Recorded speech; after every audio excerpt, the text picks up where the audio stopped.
Kalau saya berkata Prabowo Gibran satu putaran, siap? Siap. Prabowo Gibran. Prabowo Gibran. Prabowo Gibran. Beri tepuk tangan untuk kita semua.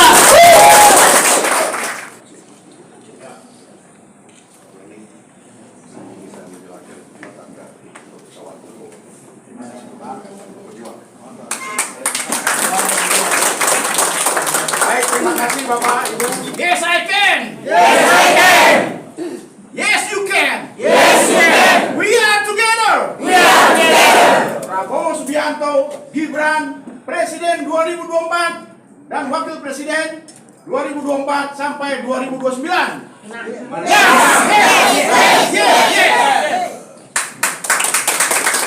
Bagi bangsa kita dengan cara kita mau mendukung Prabowo Gibran sebagai presiden dan calon presiden Republik Indonesia masa bakti 2024 masa bakti 2023. Saya baru ngomong satu putaran. Kalau saya berkata Prabowo Gibran satu putaran, ya sepakat? Prabowo Gibran. Prabowo Gibran. Prabowo Gibran. Prabowo Gibran. Luar biasa nih kawan Prabowo. Kami sangat bangga. Terima kasih ya Pak sekali lagi. Kami dari Dewan Pimpinan Pusat, DPD maupun DPC, ucapan terima kasih. Puji Tuhan, alhamdulillah Bapak sudah di sini ya. Sebagaimana juga katakan kepada Pak Prabowo, tenang Pak, saya sudah di sini. Maka pada hari ini Pak Hasim juga bilang, kawan Prabowo, tenang, Bapak Hasim sudah di sini. Mari kita bicara. Terima kasih atas ide ini dan saya terharu begitu banyak orang dan tepat waktu. Ini langka di Indonesia. Terima kasih Pak Ustadz semua. Pak Hashim diminta datang jam 5, para hadirin sudah datang sebelumnya. Luar biasa. Ini jarang terjadi di Indonesia. Hanya terjadi di kalangan TNI dan Polri. Orang sipil biasa terlambat. Tapi saya kira, saya yakin menang. Kita menang. Dengan semangat, ya, semangat Pak Ustadz, semangat dan bapak-bapak, ibu-ibu, luar biasa. Ini satu saja kesan pertama. Gila ini orang tepat waktu semua ya. Terima kasih. Ini sungguh-sungguh luar biasa. Yang kedua, saya ingin sampaikan terima kasih juga atas dukungan bapak-bapak dan ibu-ibu semuanya. Saya lihat mak-mak ini banyak, jadi semangat luar biasa ya. Dan saya lihat ini betul tulus ya. Dan saya kira dan terus terang saja saya mau mengakui ya satu hal. Kenapa saya kagum sama grup ini ya, kawan Prabowo? Sampai sekarang tidak minta uang dari saya.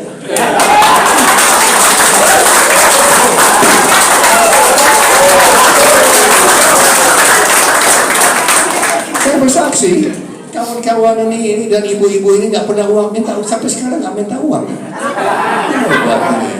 Saya sekarang merasa terpanggil, masalahnya kita bantu lagi ini ya. Luar biasa. Ini terus aja. Ini saya kaget juga ya.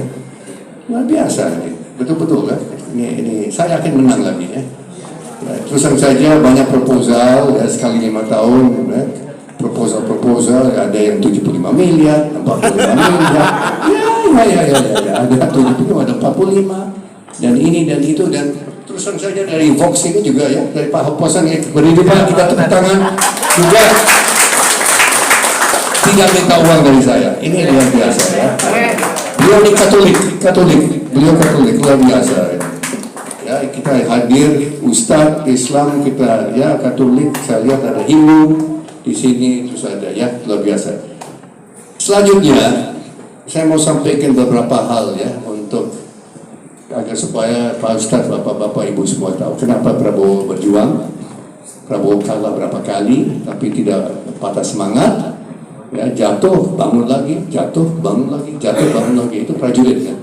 Itu pendekar jatuh bangun lagi, ya tidak kenal menyerah, no surrender, kita maju terus ya. Dan ini beberapa hal yang saya mau sampaikan ya. 17 tahun lalu, nah ini saya sampaikan karena bapak-bapak ibu tahu kan program salah satu program Prabowo adalah untuk memberikan makan gratis setiap hari untuk anak-anak dan ibu-ibu sedang hamil. Ya, saya mau jelaskan ini. Ya, ibu-ibu yang sedang hamil. Ya, ibu-ibu yang belum hamil ya jangan.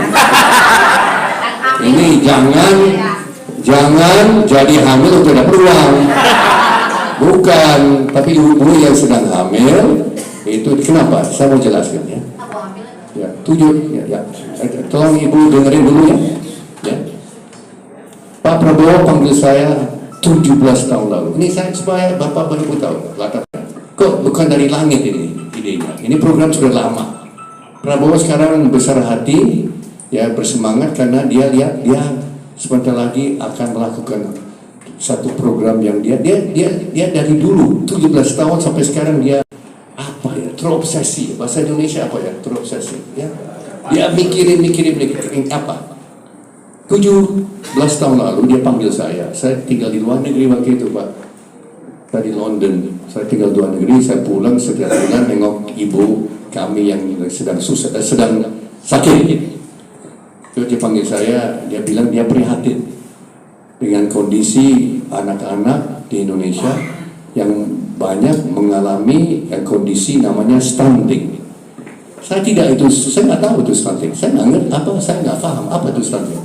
Prabowo seorang jenderal, ya pasukan khusus lagi yang berperang selama 24 tahun. Dia berperang terus 5 kali 6 kali operasi militer, dan dia sangat prihatin dengan kondisi anak-anak bangsa. Kenapa? Menurut statistik data pemerintah waktu itu 2006, 30% anak-anak di Indonesia karena kurang gizi, karena lingkungan di rumah itu tidak sehat, air mereka minum itu tercemar, kotor, tidak bersih, banyak kuman, maka 30% anak-anak di Indonesia stunting. Stunting itu kondisi apa? Stunting kondisi di mana anak-anak, bayi-bayi dan anak kecil ya, bisa jadi lebih besar, bertumbuh, tidak sempurna. Bukan kurang sempurna, tidak sempurna. Karena kurang gizi, kurang asupan gizi. Makanan ada, tapi tidak sehat. Ya, nasi putih bermutu jelek lagi. Ya, nasi putih, mau terus nasi putih supaya anak-anak bayi-bayi tidak nangis. Ibu-ibu isi perutnya, tapi karena mereka miskin, tidak mampu lengkapi dengan sayuran, dengan kacang hijau, apalagi dengan telur, daging ayam dan sebagainya, apalagi susu. Ya, 30% anak-anak waktu itu 2006 ya dibesarkan dengan makanan yang tidak sempurna dan menjadi cacat otak. Itu namanya stunting, cacat otak ya. Dan menjadi orang dewasa dengan IQ, saya kira semua tahu itu IQ apa itu ya. Itu pengukuran kecerdasan seorang manusia. Yang kita di sini kita normal dan pintar dan cerdas. 105 sampai Pak Habibie, Profesor Habibie, genius 130-40 ya. Nah ini anak-anak ini jadi dewasa, tahu nggak berapa? IQ 70. IQ 70 mungkin lebih sedikit, lebih tinggi daripada seorang kera atau monyet.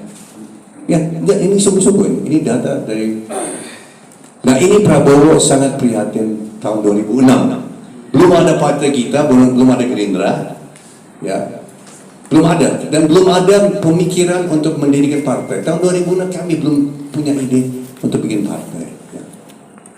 Nah, karena itu 30% anak-anak Prabowo dari dulu 17 tahun lalu dia sudah prihatin dengan ini. Nah, maka saat ini dia menawarkan program, satu dari banyak program.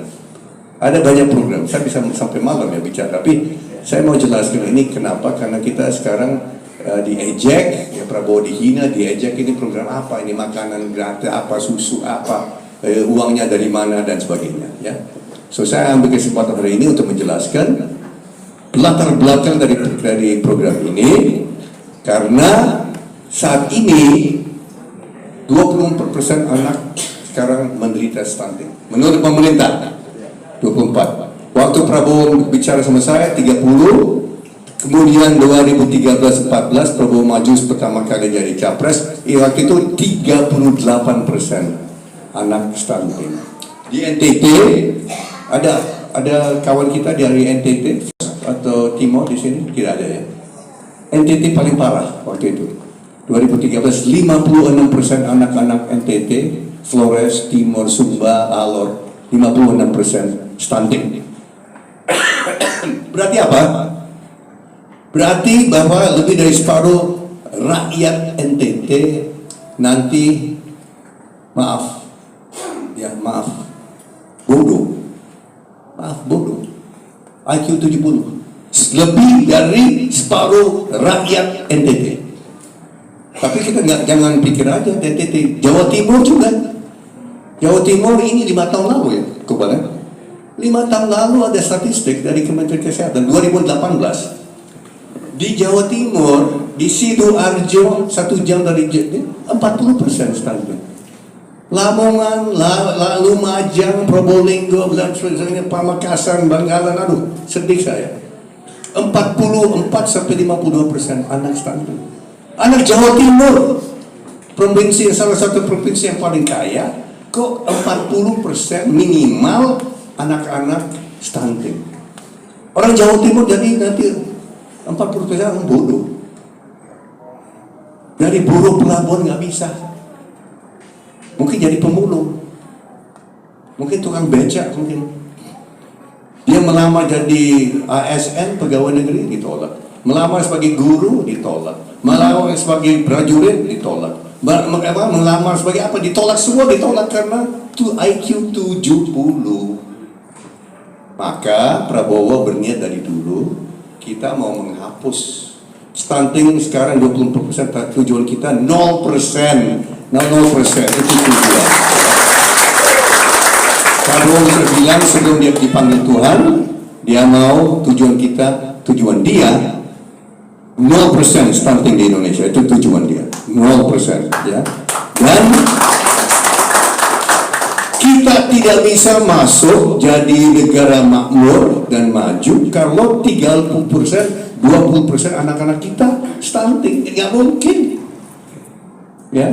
Nah, ini ada satu statistik yang mendorong dia juga. Ini 4 bulan lalu ada seorang ibu profesor, guru besar dari Institut Pertanian Bogor, ahli kesehatan masyarakat, terutama ahli kesehatan ibu-ibu dan anak-anak. Dia bilang, setiap tahun yang lahir cacat 50.000 bayi lahir setiap tahun, lahir cacat. Cacat mental, cacat otak, cacat tubuh. Dan itu yang tercatat. Banyak ibu-ibu, bapak-bapak tidak melaporkan anaknya kondisi anaknya karena malu. Malu anaknya cacat. Dan menurut ibu itu, mereka lahir cacat karena ibu yang mengandung mereka kurang gizi. Karena mungkin anaknya sudah 45, ini di desa-desa yang nggak mampu untuk kasih makanan, dia sendiri nggak mampu untuk berikan gizi yang cukup untuk diri sendiri, ya.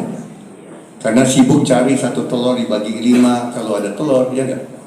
Maka 50.000 minimal lahir. Nah, di situ timbul ide ibu-ibu yang sedang hamil, ibu-ibu, mereka akan diberikan makanan tambahan setiap hari, ya. Supaya ibu-ibu yang sedang hamil bisa dapat telur, bisa dapat kacang hijau, bisa, kalau tidak suka susu nggak apa-apa, makan dan cari lain-lain. Yang penting gizi, yang penting protein untuk menghidupi dirinya dan untuk bayi di dalam kandungnya. Tujuan kita mengurangi dari 50.000 bayi cacat tiap tahun jadi 0 bayi, 0 anak yang cacat. Itu Prabowo sendiri yang masukin 4 juta ibu setiap tahun akan dapat makanan gratis. Nah, ibu-ibu di sini kan semua sugih dan sudah makmur dan sejahtera, tidak perlu tambahan, ya enggak? Tapi ada 4 juta ibu di Indonesia yang setiap tahun ya sudah hamil dan kurang gizi. 4 juta loh. Maka program ini, nah ini Prabowo ingin laksanakan, ini dia ada obsesi, dia ingin, ini program paling penting bagi dia, ya. Dan program ini akan perlu biaya cukup besar. Kita sudah hitung-hitung tiap hari 82,9 juta orang dapat makanan satu kali, bukan sepanjang hari, nggak bisa, pemerintah bisa bangkrut kalau gitu. Tapi satu kali sudah. Kenapa? Karena ternyata menurut pemerintah sendiri, survei yang saya baca, setiap hari dari anak-anak yang masuk sekolah setiap hari 41% masuk sekolah tanpa makan. Tidak makan, tidak ada sarapan pagi. Mereka bangun, mereka persiapan ke sekolah jalan kaki, banyak jalan kaki berkilometer. Sampai ke sekolah perutnya kosong.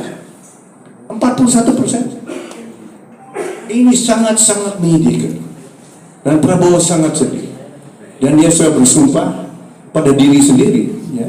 Dan dia bersumpah tidak boleh anak satu pun di Indonesia yang masuk sekolah dan ikut pelajaran lapar.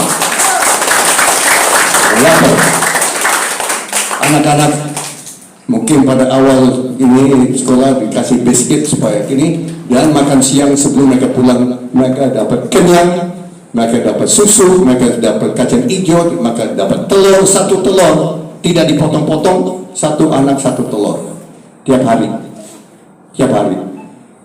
ya. Anak-anak harus pulang kenyang, ya.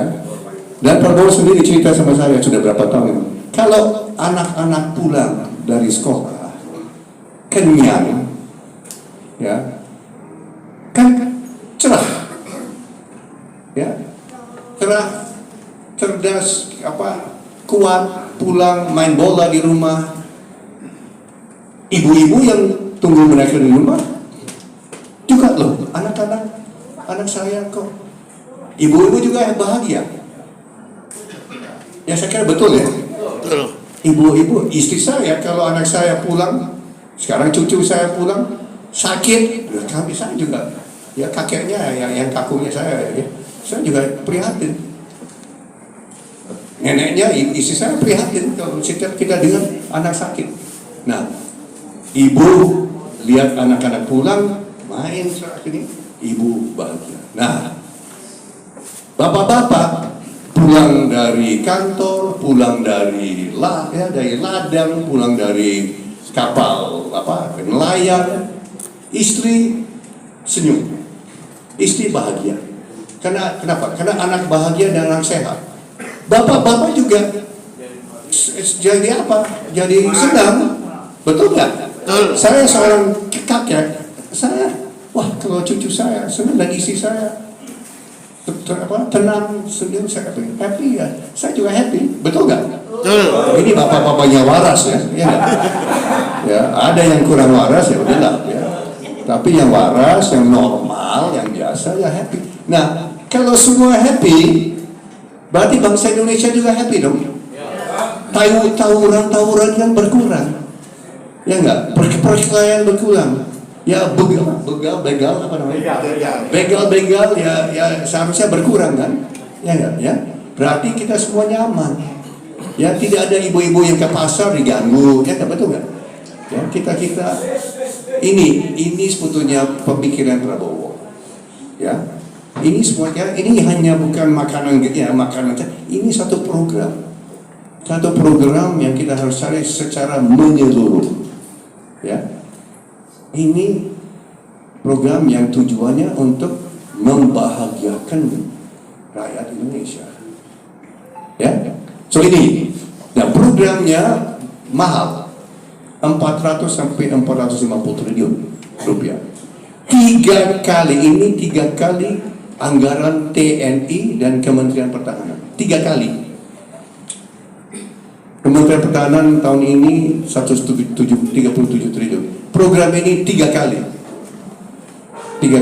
Karena Prabowo merasa ini penting sekali, program penting sekali ini. Ya, ini harus diutamakan menurut dia. Kemudian nanti semuanya bisa menyusul. Loh ini, dan saya sering ditanya, Prabowo diejek, wah mana dananya, uangnya dari mana? Uangnya ada, dan uangnya bakal ada. Dan saya yang pimpin tim, kami sudah periksa, kita sudah lihat, kita sudah approve negara kita, dan saya semakin yakin apa yang dikatakan Prabowo sudah 15 tahun, Indonesia negara kaya raya. Tidak boleh dalam negara kaya raya, rakyatnya sebagian besar miskin, tidak boleh. Rakyat Indonesia semuanya harus menikmati kekayaan negara kita, semuanya. Pak Prabowo sudah bilang dia tidak mau lihat bapak-bapak umur 70 tahun masih dorong tukang beca, dia jadi tukang beca. Nggak boleh 70 tahun, 60 tahun terpaksa karena keadaan ekonominya jadi tukang beca. Ya, itu dia sudah berapa kali kerja prihatin, dia lihat di mana-mana ada seorang kakek 70 tahun terpaksa beca, bukan bajaj ya, beca ya. So ini tujuannya, dana ada dan bakal ada. Saya bisa jelaskan kalau ada waktu di mana, tapi itu saya perlu ya. So kawan-kawan dari kawan Prabowo, kalau nanti ditanya oleh warga masing-masing ya, saya lihat dia ada di Banten, ada di Tangerang, ada Jawa Barat. Waduh, luar biasa ini ya. Anda bisa menjangkau banyak warga-warga, tetangga-tetangga di RT, di RW. Ya mereka lihat nanti bapak-bapak kan pakai kaos, ibu-ibu ya mereka lihat ibu-ibu pakai kaos ya. Ya. Mereka tanya kenapa ibu dukung Prabowo, kenapa bapak dukung Prabowo. Bapak bisa jelaskan salah satu program ini. Ya ini program makanan gratis itu bukan khayalan kok. Ini bukan imajinasi dari langit, ini kan kita sudah siapkan, kita sudah rencanakan, sudah 15 tahun. Ya kan? Dan semakin mampu, negara kita kaya raya. Dan saya sudah lihat angka-angkanya, kaya raya memang. Tapi memang suatu ganjelan, belum dinikmati oleh rakyat banyak. Begitu bapak-bapak, ibu-ibu ya. Terus apa lagi? Satu program adalah gaji tambahan untuk para guru di Indonesia ya. Ada guru di sini. Tadi saya ketemu ada guru. Ya tadi di Jalan Maluku ada guru. Di tempat dia guru masih dapat setiap bulan 500.000 rupiah. Itu Pak Prabowo tahu. Kenapa? Karena dia bertahun-tahun dia sudah turun dari rumahnya di Bojongkoneng di Hambalang, Jawa Barat. Ini 1 jam, 1,5 jam dari Jakarta. Dia lihat sekolah-sekolah sudah jam 10 pagi sudah mulai kosong. Anak-anak sudah keluar, anak-anak lagi di jalan mau pulang jam 10 pagi. Pak Prabowo turun dari jeepnya, dia tanya kenapa anak-anak kok pulang ini baru jam 10. Pak guru udah pulang, ibu guru sudah pulang. Kadang-kadang kepala sekolah udah pulang. Karena itu 500.000, 1 juta, apa nggak sampai 800.000. Maka harus jadi apa? Jadi ojol. Ya, online. Apa? Ojek online, ojol. Banyak jadi ojol. Guru-guru, banyak guru jadi ojol. Nah ini tidak boleh dilanjutkan.